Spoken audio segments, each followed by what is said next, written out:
me tregojnë që ne bëjmë sikur. Pra ne kemi ngen të duke bërë sikur që ne po i bëjmë disa punë. Edhe këto raste nuk se kam mbreshtim. Po ti pyesësh gjithë komuniteti juristë, edhe këto prokurorët e gjyqtarët nga radhë e njerëzve nuk është se vinë nga një planet tjetër. Dhe ato janë të bindur që shumica atyre punëve që i bëjnë atë rëndom kundër drejtave të njeriut, në tavolinën, në kafene, në restorant dhe shprehje ndryshe. E dje që si ishte kështu, po hajde ta bëjmë. Këtu ka i gjë, politika penale si përcaktohet, se kjo është e rëndësishme për ta kuptuar edhe njerëzit, po edhe vetë komuniteti juristëve që mos dalin na lënë nam një tuf avokatësh që dalin nëpër studio dhe na lënë nam me parimet themelore, me parimet kryesore dhe kushtetuese, po edhe procedurës penale. Politikën penale e bën Ministria e Drejtësisë dhe Ministria e Brendshme. Sepse ka disa mekanizme që masin nivelin e kriminalitetit. Dhe kujt do të jepet më tepër rëndësi për një moment të caktuar kohor. Pra cila është vepra penale ose cila është krimi ose shqetësimi i madh që kanë qytetarët. Është pastërtia, është vjedhja e energjisë elektrike, është ndëshkimi aty në monopatinave. Po të shikojmë gjitha këto kanë një lidhje logjike. Në momentin që është vendosur prioritet nga ana e Ministrisë përkatëse, nga ana e qeverisë po theme, atëherë automatikisht kemi pa dhe reflektimin që bën edhe gjykatat. 10 vite më përpara njerëzit hynin në burg sepse vidhin drita. Pra u pa mekanizmi dhe politika penale orientu që gjykatat do të ishin ashpra. Pra është orientim, thonë. Jo, është orientimi i politikës penale. Pra politikën penale që e përcakton qeveria, që thotë këtë lloj sjellje, përdesë unë kam shqetësuesi për komunitetin, do të jap prioritet për ta ndëshkuar. Në mënyrë që të bëhet parandalimi i përgjithshëm, pra që njerëzit kuptojnë që po e bëre këtë sjellje, do të kesh ndëshkimin, se ky është qëllimi i ligjit penal. Të bëj parandalimin e përgjithshëm, po dhe parandalimin e posaçëm. Dhe kur bëj parandalimin e posaçëm është për atë individin i cili është i ndaluar, i arrestuar, i proceduar që ndodhet në gjykim, që ai të zëmend edhe herë tjetër mos e përsërisë. Pra, me shembull e thjeshtë, 10 vite përpara të fusnin burg për vjedhjet e energjisë elektrike. Sot ja, ka ndryshuar politika penale, sepse është rritë niveli i ndërgjegjësimit, njerëzit para kanë kuptuar që kjo lloj sjellje është e ndëshkueshme. Po edhe në pas njerëzit që dalin me pije alkolike apo janë minimizuar, pra nuk ka interes. Ndodhin më apo nuk fokusohen sepse nuk është më në trend. As më s'është në trend, po edhe niveli i procedimeve. Edhe niveli i procedimeve ka rënë. Jo, s'është gabim. Niveli i procedimeve ka rënë. Çfarë do thotë? Këto njerëzit nuk e shfaqin më këtë lloj sjellje. Më përpara gjithë bënin dasma dhe shkonin, pinin, hypin në makina. Sot po të shikosh njerëzit jo thotë, po nuk po vi thotë ose nuk po pisë me makinë.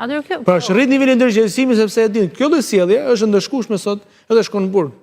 Pavarësisht se themi burg, po ka burg edhe 15 ditë, se ne e shohim burgun kështu, ka burg edhe 10 ditë. 5 ditë është minimumi i burgut. Tregoj që por njeriu do të ketë një qasje ndaj ligjit. Si ka mundësi që është janë 20 njerëz që kur shkojnë jashtë shtetit kanë frikë nga ligji, ndërsa këtu ja.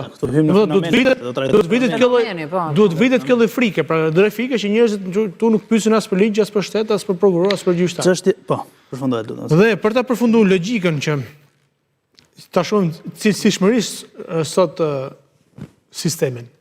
A është më i drejtë se çka qenë më përpara? A është më cilësor se çka qenë më përpara? Në aspektin prima facie është më i drejtë, është më i bukur, vendimet i shohin më të mbushura, faqe plot, pra ka një farë në aspektin formal duket që ka një farë përmirësimi. Ama në aspektin substancial bie ka rënë cilësia e vendimeve. E kemi vendime skandaloze që janë prishur në gjykat të Strasburgut edhe në gjykat kushtetuese. Vendime ka 300 faqe të parasfiltuara.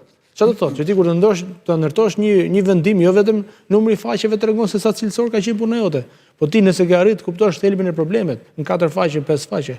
Dhe kjo është që duan njerëzit. Dhe po ta them një batutë e bukur për ta përmendur këtë aspektin e kësaj. Në Shkodër, një person ndalohet një burr i vjetër, 80 vjeç, edhe e procedojnë atë për mbajtje të lëndës narkotike, për kultivim më saktë.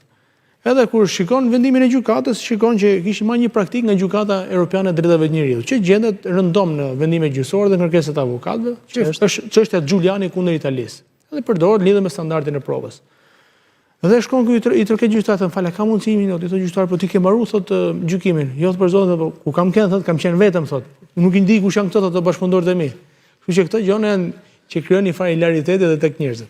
Tani, çështja është që edhe duke e përmendur dhe Gjuli pak më herët në raport me integrimin, a jemi në nivelin e duhur për ta ruajtur, për ta marrë stekën lart për goditjen e figurave apo atyre që nga shkel ligjin, se nuk është domosdoshmërisht të godasësh figurat politike dhe pa funksionon. Duke qenë se fokusi më i madh është tek drejtësia. Tani, sigur se e thash, drejtësia është një mall që shitet shtrenjtë për momentin. Ka interesi më të madh sepse në çështjet e kapitujve. Por ajo që është përhap ndjenja e frikës. Njerëzit kanë frikë nga drejtësia. Nuk duhet të kenë njerëzit frikë nga drejtësia, se tret spagu, se tret policia, se tret institucione. Se rrasën gjykatë të gjitha niveleve. Duhet të kenë frikë nga kjo. Pse duhet të kenë frikë? Unë njerëzit s'kan bërë gjë. Jo thot i shef sot institucioni që ka procedurat të tenderimit të bllokuara, që përkthehet mungesë shërbimi për qytetarët. Sepse njerëzit kanë frikë që të firmosin. Çmë duhet mu të firmos ose vjen me troket. Edhe pa bërë asgjë, edhe ti mund të bësh një gabim nga padije, nga mungesa eksperiencës, ashtu e ke vlerësuar. Ta e ligjit e vetë diskrecionin që ta vlerësosh, do ta marrësh të shishen dhe marrësh ujë selida apo do marrësh një ujë tjetër.